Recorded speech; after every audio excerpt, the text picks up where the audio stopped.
welcome to the studio. Lovely to have you here. Hopefully, going to have a thoroughly rich conversation today around women in finance, obviously in partnership with the collective. Let's start with Liz. Tell us a little bit about your career journey. Thank you, and thank you for having me.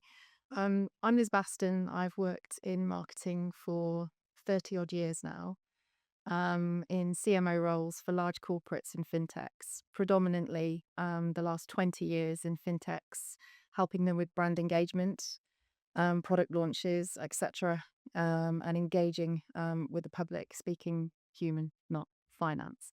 I'm on about working with my seventh or eighth fintech now. Brilliant. Any at the start of your own? Yes, I've just started my own business, Kiss My Brand, a year and a half ago, which was to offer support to organisations that need the expertise of a senior CMO but don't always have the budget, and to have that full time, which has been a hugely exciting journey and a steep learning curve.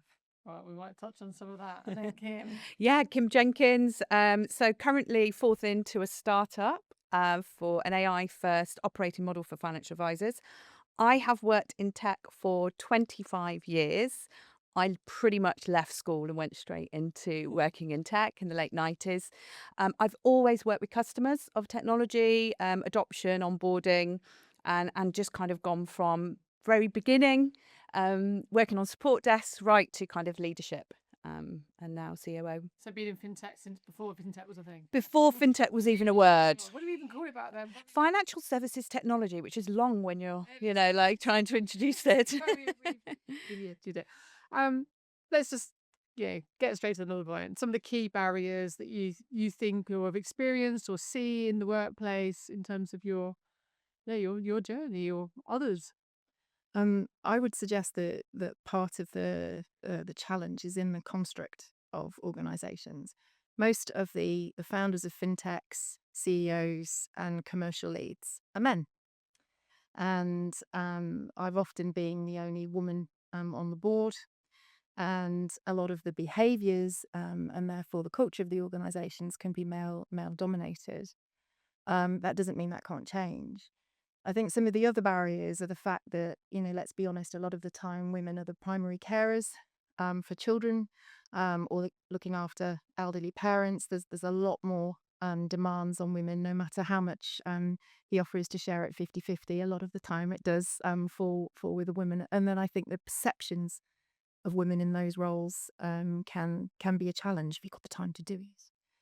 And how we as women behave ourselves. We're not always the personalities that ask for pay rises. Lots of women I've worked with, when they're giving a point of view in meetings, will start the sentence with, "I'm sorry, but I just think I might have a perspective on this." So I think it's a confidence and perception issue within the environment that we work. Yeah, I think we certainly did at Supertech some research on the founders of fintechs, and it is pretty much male, white, male, middle class, middle age, all that. So just the statistic. I mean, the average age is 47 of other than men, and that's not just the West Midlands phenomenon; it's a national one. So that certainly rings true. And in new perspectives for you, Kim. Yeah, I think visibility would be the word that I would use. It takes um, more of a voice, as in to kind of make yourself visible. You have to demonstrate results anyway in a role, but you have to really shout about it.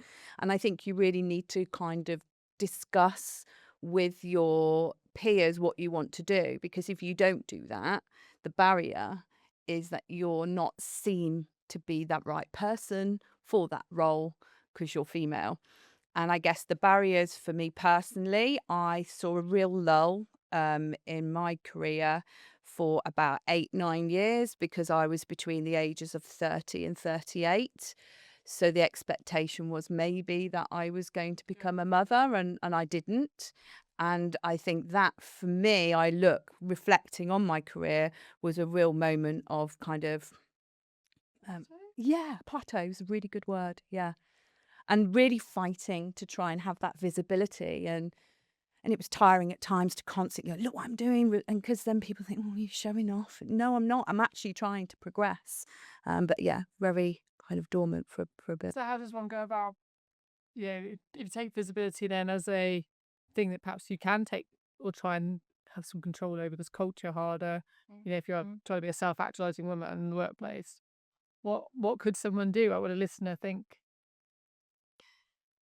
I think there are opportunities now, because you're not confined to a meeting room to raise visibility. So in a digital world, I think your personal brand is important, and I think of personal brand as how people feel about you when you're not there, how they perceive you, and the communities that you're part of, the point of view that you have on your industry, sharing your learning experiences, sharing your aspirations in the right forums online can create that visibility and a personal brand that elevates you.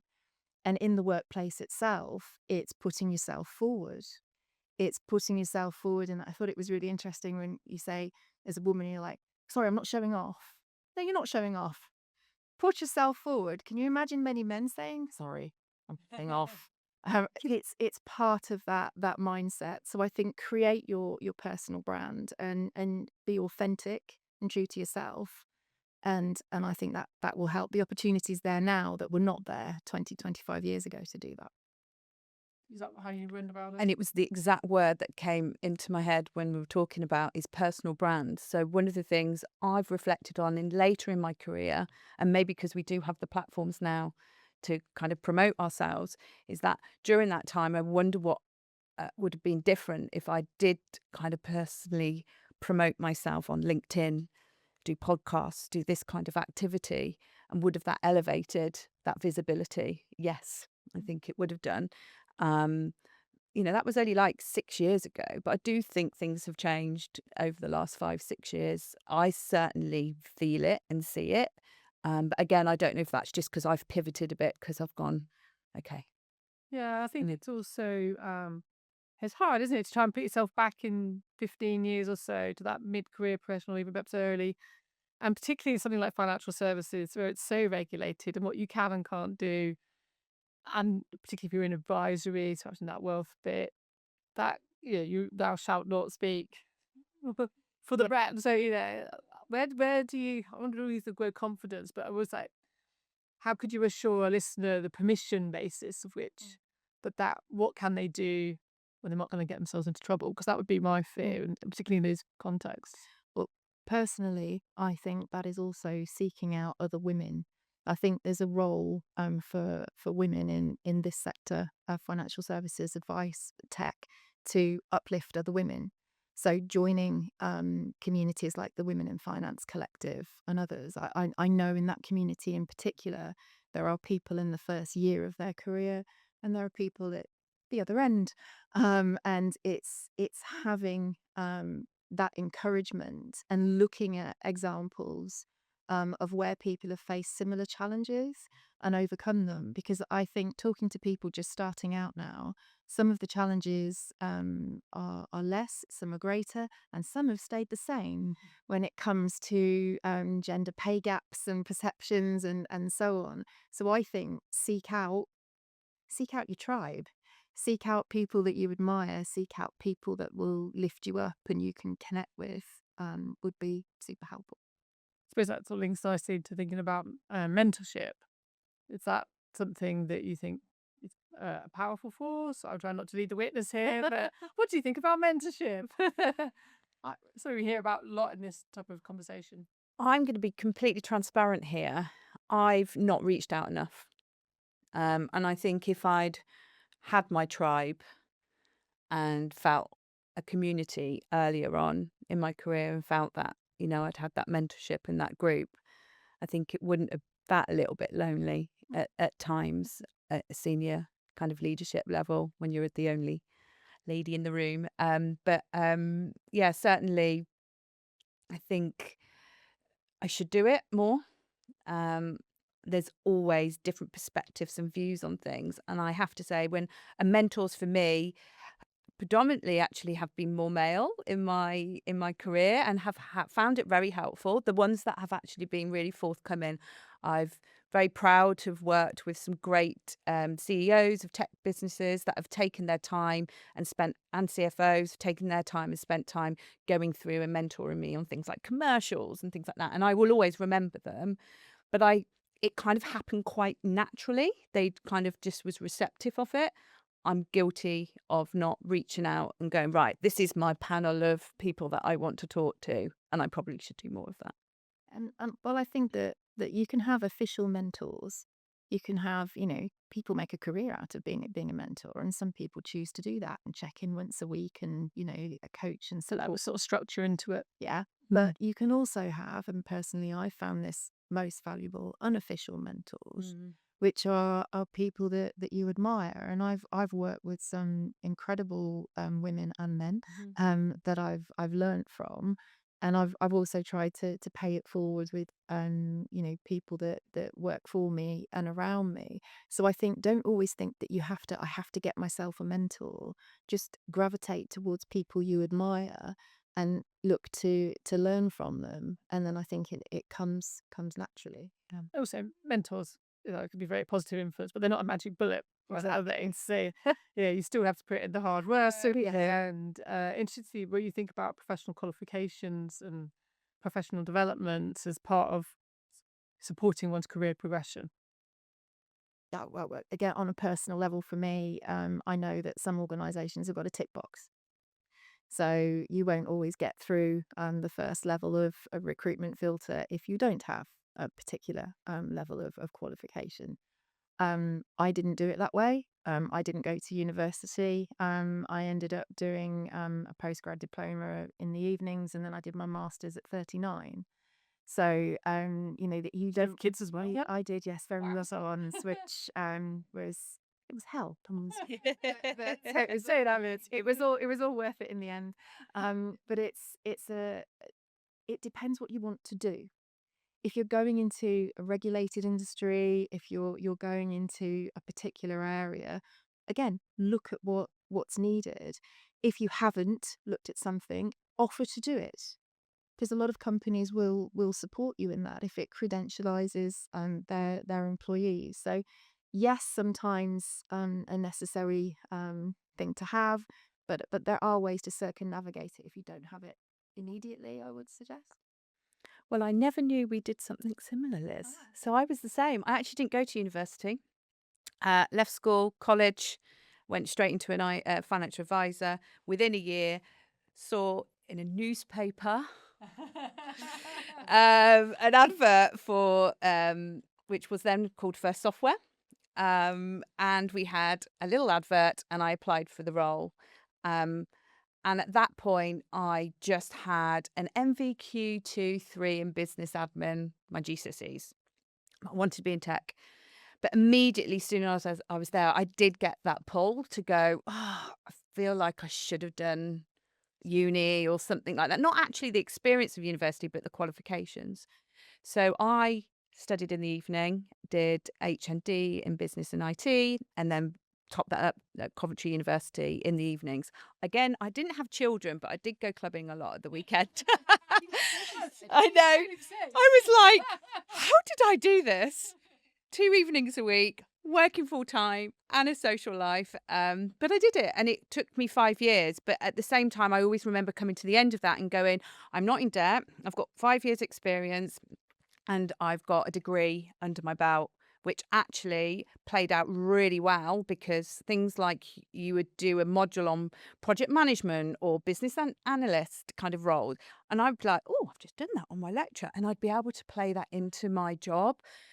So when I talk to my nieces and nephews and they talk about their career, I'm like, and they talk about apprenticeships, I'm like, oh yeah, go for it if that's what you want to do. And I think there should be more opportunities to do that in tech.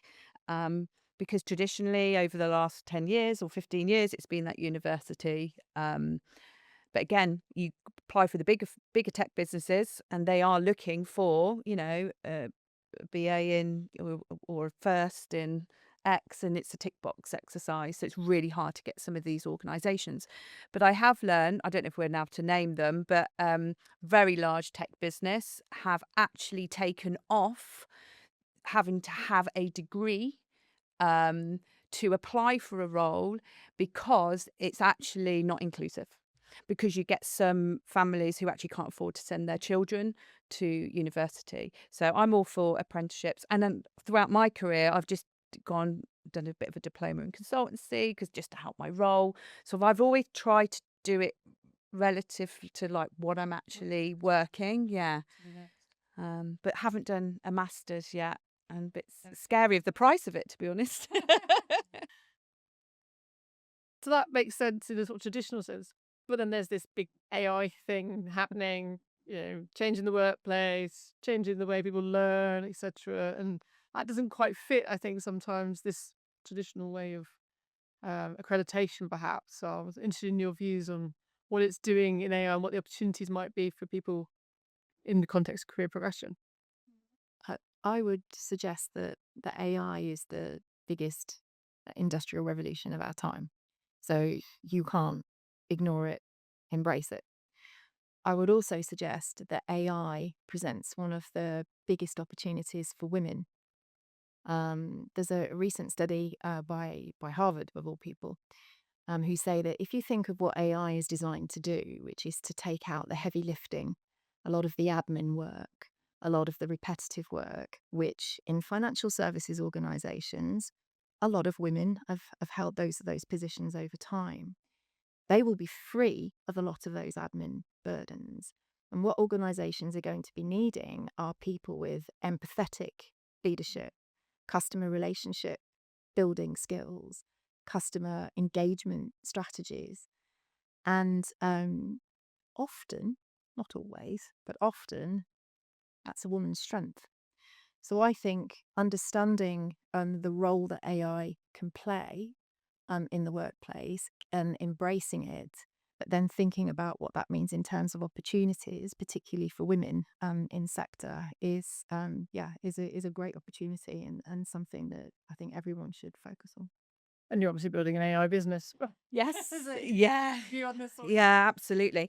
So, from a learning perspective, it's absolutely bringing it into your world and embracing it and giving it a go. There is roles that we have not needed to recruit for because of AI.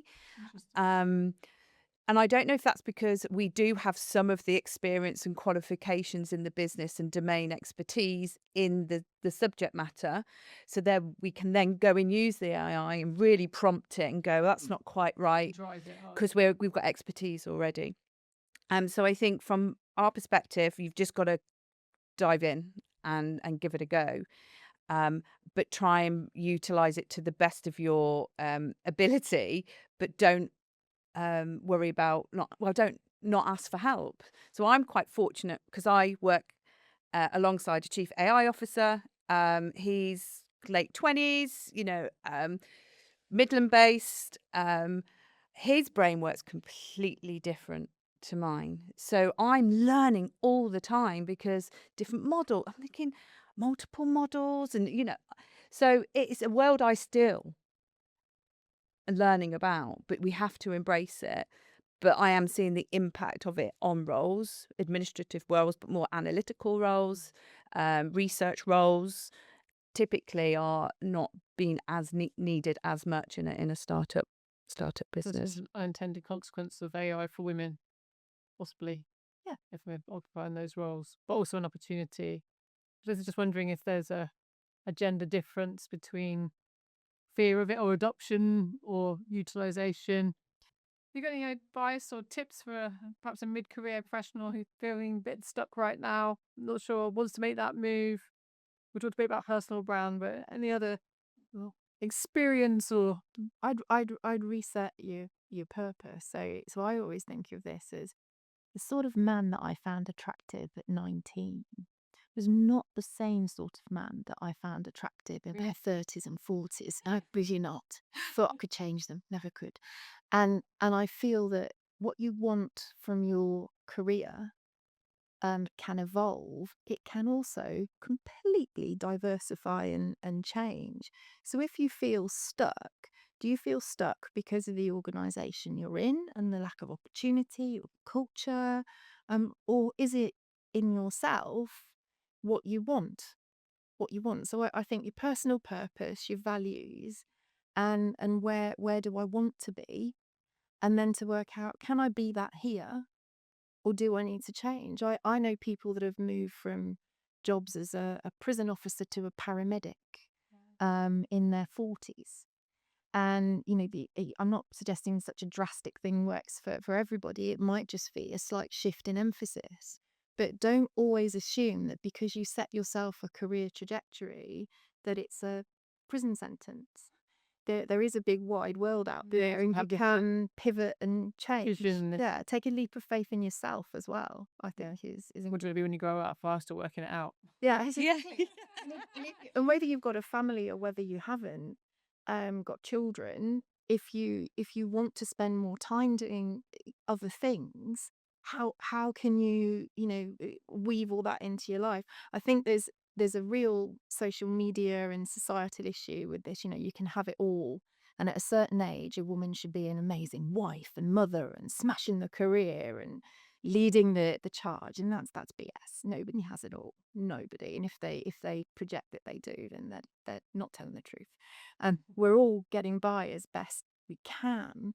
But I think having that self-awareness of this isn't working for me, or this might work for me and I'm going to give it a go, and the confidence to see it through is just invaluable if you feel stuck.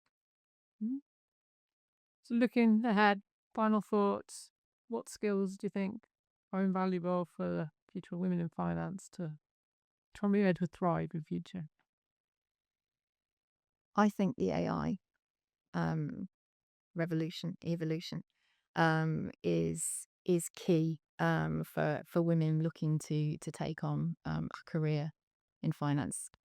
And I think that, again, appreciating what AI can do for you and how you can celebrate your strengths and how you can use it to do that is hugely important. And I also think having a strong digital persona is going to be really important in entering the world of work in the future. Organizations will be asking an AI to have a look at your digital profile and to assess you and what's your point of view on life, and what sort of things do you stand for, what are your values, and being able to project that in an Be in authentic control of it. way. Yes, don't project that you're some kind of social butterfly screaming from the rooftops how wonderful I am if you're an introvert, but celebrate the fact that you are perhaps more analytical, that you enjoy work but you still deliver. So I think being authentic and using the tools out there would be something I would tell my daughter to have a look at. Yeah. And I would pick up on the word you use, deliver, because it's great having this digital kind of persona, but when you are in a business, you need to deliver. Perform. So the skill set is still absolutely needed. Yes, we've got AI to do some things, but continue in delivering results for that business, however you go about it. Because from a career perspective, we still need to see those proof points, whatever tech we're using. Well, thank you so much for your time. Thank you for coming and joining me here. Thank you. Pleasure. It's great. Thanks very much. Thank you.